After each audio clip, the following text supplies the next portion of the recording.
வணக்கம். இந்த பதிவுல கோழிகள அதிகமா கொடூரமா தாக்குற ராணிக்கெட் நோய் பத்தி பார்ப்போம். ராணிக்கெட் நோய் இந்தியாவுல தான் ராணிக்கெட் நோய்ன்னு சொல்லுவோம்.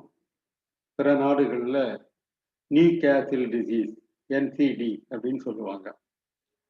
இந்தியாவுல முதல்ல ராணிக்கெட் அப்படின்ற இடத்துல இந்த நோய் கண்டறிஞ்சதுனால இந்த பெயர்.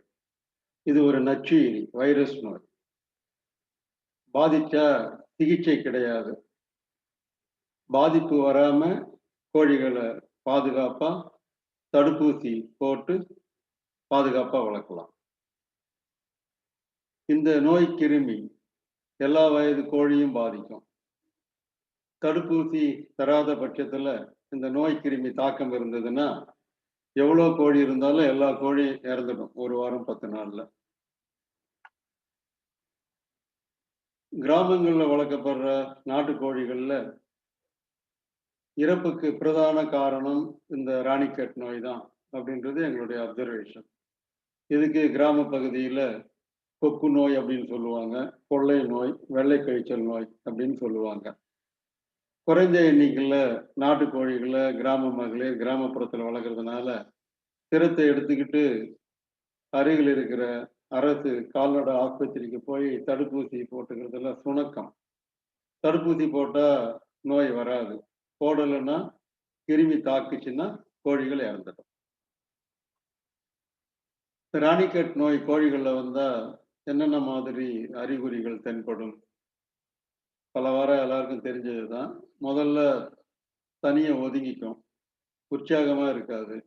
வெள்ளையா கழியும்.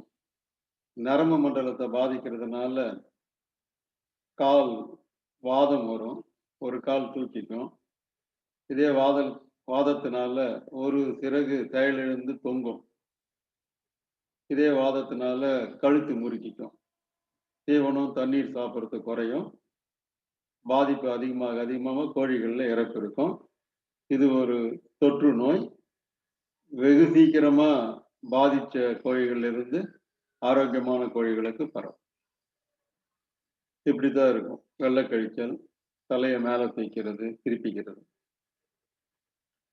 ராணிக்கெட் நோய் வராம கோழிகள பாதுகாக்கணும்னா, தடுப்பூசி மருந்த உரிய வயதுல, உரிய முறையில குடுக்கிறது தான் மிகச் சிறந்தது. கண்டிப்பா குடுக்கணும். ஏன்னா, அது சிகிச்சை கிடையாது. இந்த மாதிரி பல கம்பெனிகள், பல பேர்ல ராணிக்கெட் நோய் தடுப்பு மருந்து விநியோகம் பண்றாங்க, விக்கிறாங்க. வாங்கி போடணும். LaSota, F strain, Georgia strain, RB, R two B, RDVF, RDVK. இந்த ஆர்டிவிஎஃப்பும், ஆர்டிவிகேவும் அரசு அ தயாரிக்கிறாங்க ராணிப்பேட்டையில. அங்க டாக்டர் சர்டிஃபிகேட் வாங்கி குடுத்தா மருந்து தருவாங்க. விலை குடுத்து வாங்கி போடணும். இது மாரி ஐஸ் பெட்டியில தான் அது இருக்கும்.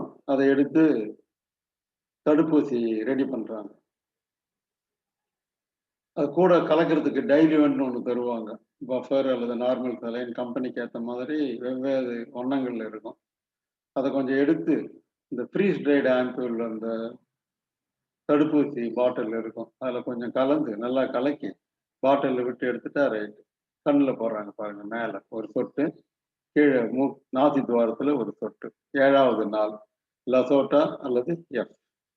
ராணிக்கெட் நோய் வராம இருக்கிறதுக்காக. இந்த சொட்டு மருந்த விட்டுட்டு ஒரு சில வினாடி கோழி குஞ்சுகள அப்படியே பிடிச்சிருக்கணும். அது உள்ள உரியப்படுறதுக்கு. அப்புறம் ஆசுவாசப்படுத்துறதுக்கு.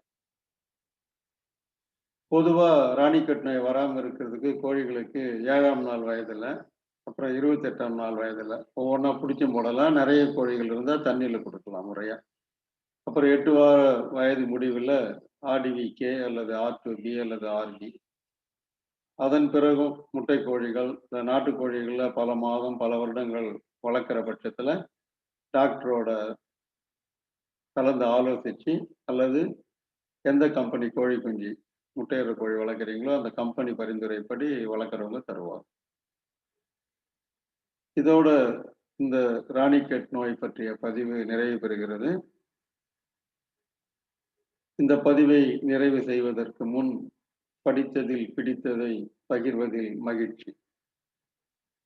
நினைத்தது நடக்கும் வரை அறிவே பெரிதாக தெரியும். நினைத்தது நடக்காத வரை நம்பிக்கையே பெரிதாக தெரியும். எதிர்பாராதது நடந்துவிட்டால் தெய்வம் பெரியதாக தெரியும். எதிர்பார்த்தது இடரப்பட்டால் ஞானம் பெரிதாக தெரியும். திறமை எப்போது செயலிழந்து போகிறதோ ஊழ்வினை பெரிதாக தெரியும். பெரிதாக தெரிந்தது எல்லாம் சிறிதாகும் போது உன்னை உனக்கு தெரியும். உன்னை உனக்குள் தெரியும் போது ஆண்டவன் உன்னிடம் பெரிதாக தெரிவார். தேங்க்ஸ் ஃபார் வாட்சிங். நன்றி, வணக்கம்.